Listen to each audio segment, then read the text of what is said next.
All right, this video is going to show you how to save your files so you can come back and work on them another day or time.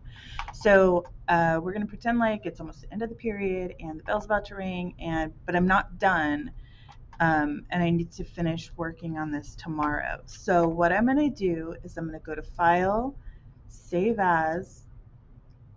I'm going to open up my student U drive. So your U drive it should be the folder over here on the left hand side with your name on it. Okay, that's where you're going to save all of your work. For every assignment you do, you'll create a new folder. This one I'm going to go ahead and name it magazine cover, and then hit enter, and then double click to open it up.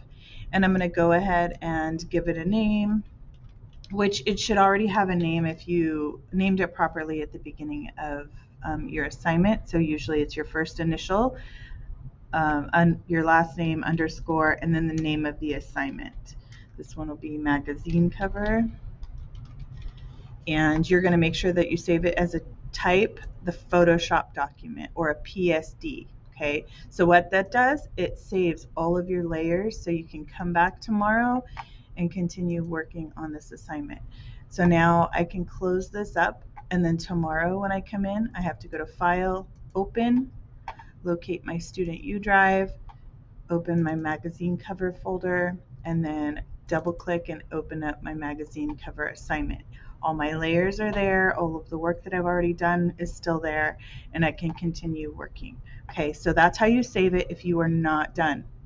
When you are completely done with your assignments, that is when you will export your file. So you will export as either a JPEG or a PNG. Sometimes I also have you save it as, for your final, I will also have you save it as a PDF. Okay, so this is a magazine cover, so most likely I'll have you save it as a PDF.